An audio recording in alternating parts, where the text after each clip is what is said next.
Hi, class. I'm going to read to you Chapter 7 of How the Red Fern Grows. It seems that the worries and wants of a young boy never cease. Now that I had my pups, another obstacle had cropped up. The one looked absolutely impossible. I had to have a coonskin so I could train them. With my three little traps, and a bulldog determination, I set out to trap Mr. Ringtail. For 3 solid weeks, I practically lived on the river. I tried every trick I knew. It was no use. I just couldn't catch the wily old coons.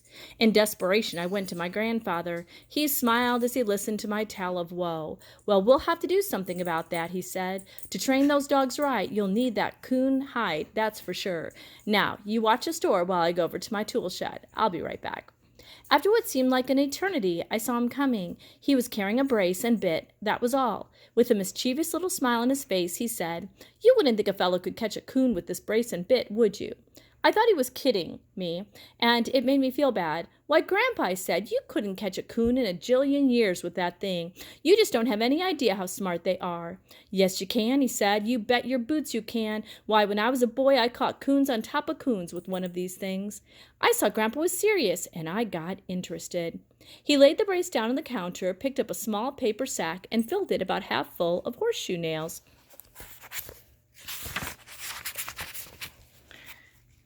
"Now, you do everything exactly as I tell you," he said, "and you'll catch that coon." "Yes, sir, Grandpa," I said. "I will. I will do anything to catch one of them."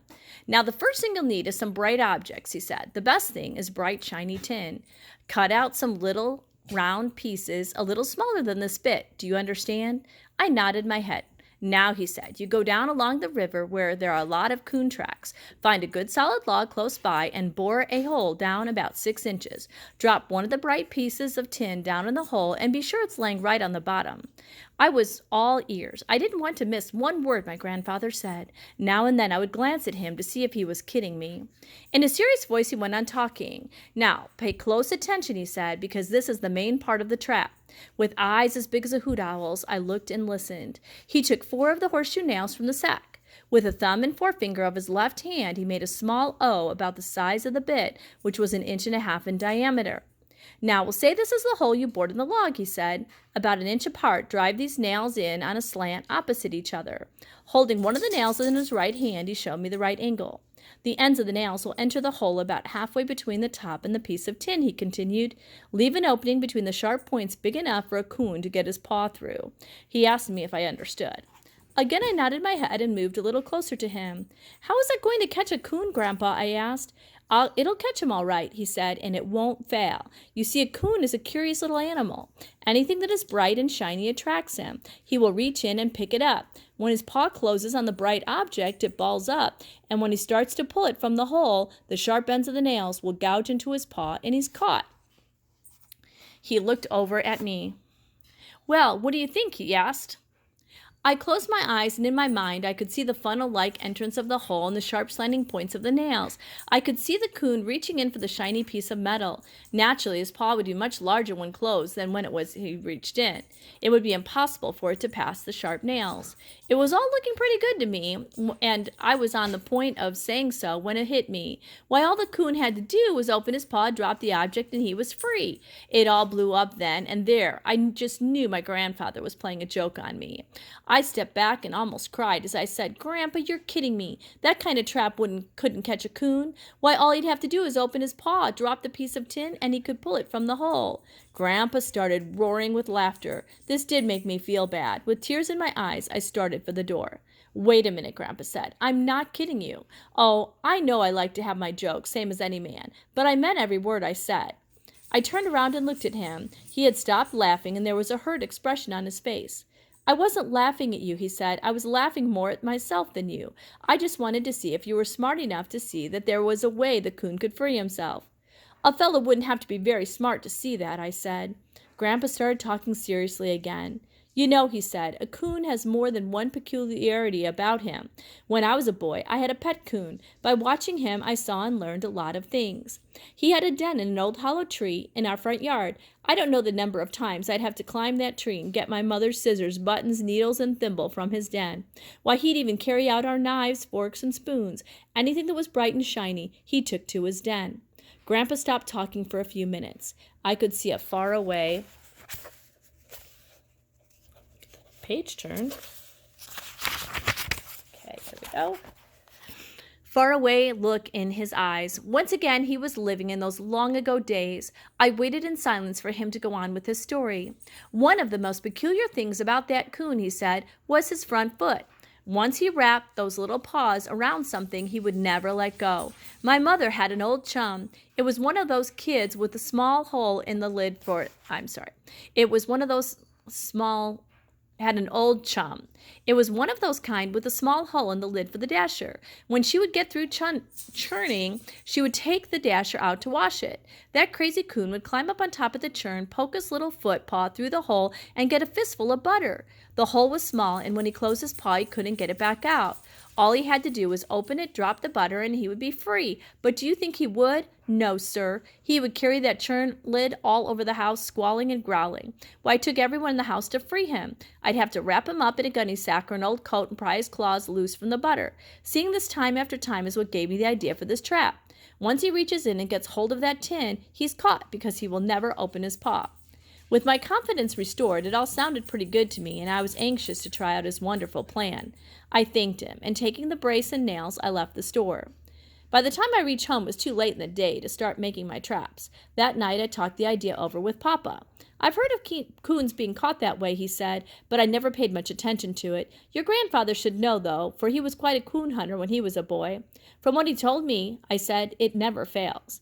Papa asked if I wanted him to help make my traps. No, I said, I think I can do it myself.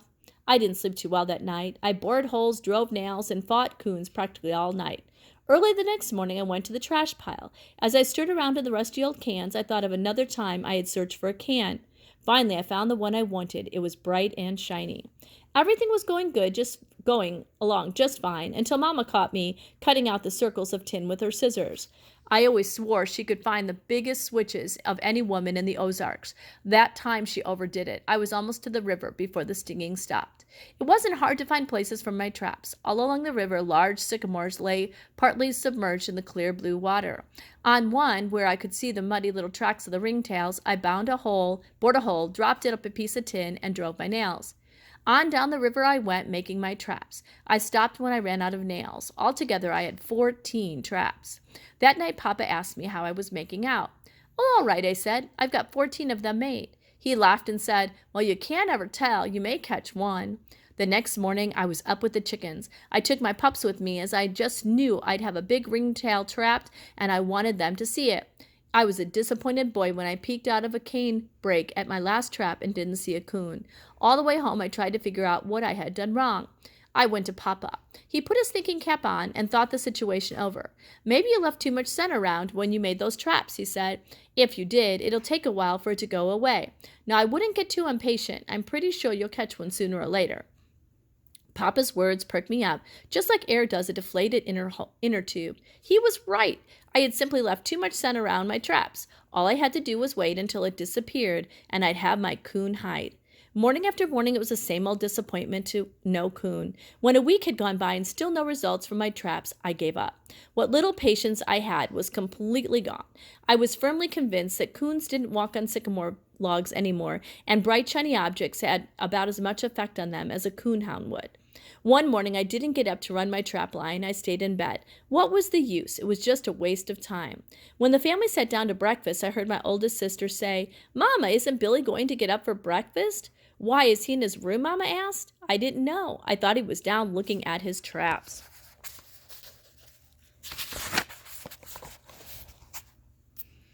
I heard Papa say, "I'll go wake him up." He came in the door and said, "You better get up, Billy. Breakfast is ready." "I don't want any breakfast," I said. "I'm not hungry." Papa took one look at me and saw I had a bad case of the ringtail blues. He came over and sat down on the bed. "What's the matter?" he asked. "You having coon trouble?" "Grandpa lied to me, Papa," I said. "I should have known better. Who ever heard of anyone catching a coon with a brace and bit and a few horseshoe nails?" "I wouldn't say that," Papa said. "I don't think your grandpa deliberately lied to you. Besides, I've heard of coons being caught that way." "Well, I don't think I've done anything wrong," I said. "I've done everything exactly as he said, and I haven't caught one yet."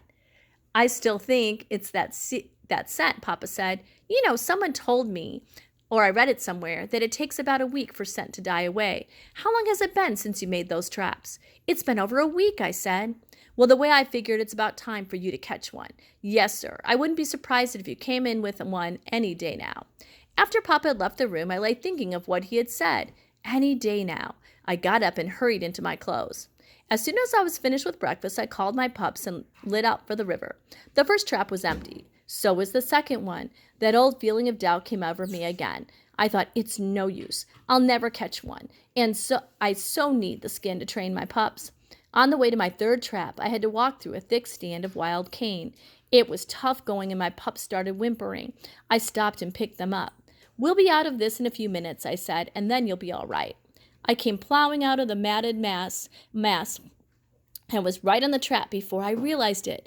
I was met by a loud squall. I was so surprised I dropped the pups. There he was, my first coon. He was humped up on the sycamore log, growling and showing his teeth. He kept jerking his front paw, which was jammed deep in the hole I had bored. He was trapped by his own curiosity.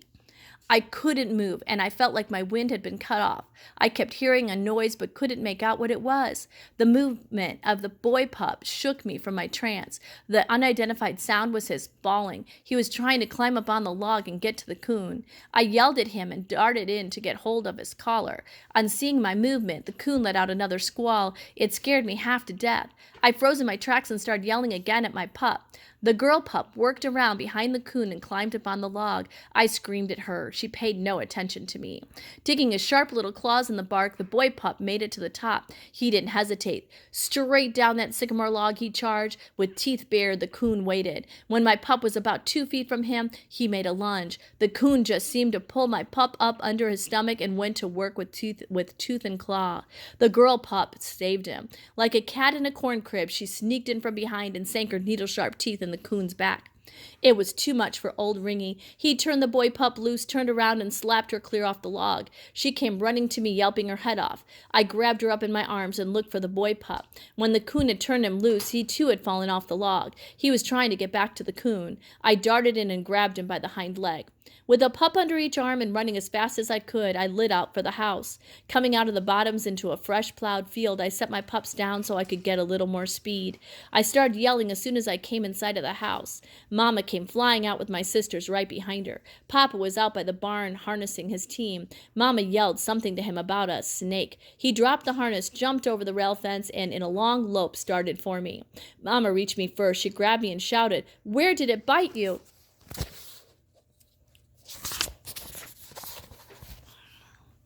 "Bite me," I said. "Why, Mama, I'm not bit. I've got him." "Mama, I've got him." "Got what?" Mama asked. "A big coon," I said. "The biggest one in the river bottom. He's this big, Mama." I made a circle with my arms as big as a 20-gallon keg. Mama just groaned way deep down and covered her face with her hands. Some big tears squeezed out between her fingers. Almost in a whisper, I heard her say, "Thank God, I thought you were snake-bitten." My sister, seeing Mama crying, puckered up and started bawling.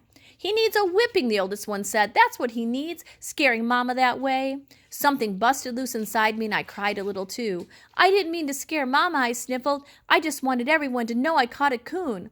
Up until this time, Papa hadn't said a word. He just stood looking on. "Here now," he said, "let's have none of this crying. He didn't mean to scare anyone." Taking his handkerchief from his pocket, he stepped over to Mama, put his arm around her, and started drying her eyes. Mama poked her head around him and glared at me. "Billy Coleman," she shouted, "if you ever scare me like that again, I'll take a switch and wear you to a frazzle." This hurt my feelings, and I really did get tuned up. "Everyone's mad at me," I said, "and I haven't done anything but catch the biggest coon on the river." Mama came over. "I'm sorry," she said. "I didn't mean to be cross, but you did scare me. I thought a rattlesnake had bitten you." "Now that that's all settled," Papa said, "we had better go get that coon." Looking at Mama, he said, "Why don't you and the girls go with us? I don't think it'll take long." Mama looked at me, smiled, and turned to the girls. "Would you like to go?" she asked. Their only answer was a lot of squealing and jumping up and down. On the way, Mama noticed some blood on my shirt. She stopped me and started looking me over. "Where did that come from?" she asked. "Did that coon bite you?" "No, Mama," I said. "I didn't get close enough for him to bite me." With a worried look on her face, she jerked out my shirt. You don't seem to be scratched anywhere, she said. Maybe this is where it came from, Papa said. He reached down and picked up my boy pup. His little black nose was split wide open and was bleeding. I saw a relieved look come over Mama's face. Looking at me, she started shaking her head. I don't know, she said. I just don't know. Did that coon get a hold of this pup? Papa asked. He sure did, Papa, I said. But it wasn't the coon's fault. If it hadn't been for little Ann, he'd have eaten him up. I told how my dogs had tied into the coon. Papa laughed as he fondled my pup. This dog is going to be a coonhound, he said, and I mean a good one. The coon started squalling as soon as we came in sight. My goodness, Mama said. You wouldn't think anything so small would be so vicious. Papa picked up a club. Now everybody stand back, out of the way, he said. This won't take long. My pups were wanting to get to the coon so badly that they were hard to hold. I had to squeeze them up tight to keep them from jumping right out of my arms. My sisters, with eyes as big as blue marbles, got behind Mama and peeked around her. Papa whacked the coon a good one across the head. He let out a loud squall, growled, and showed his teeth. He tried hard to get to Papa, but the trap held him. The girls buried their faces in Mama's dress and started bawling. Mama turned her back to the fight. I heard her say, I wish we hadn't come, poor thing. Papa whacked him again, and it was all over. It was too much for Mama and the girls. They left. I heard the tall cane rattling as they ran for the house.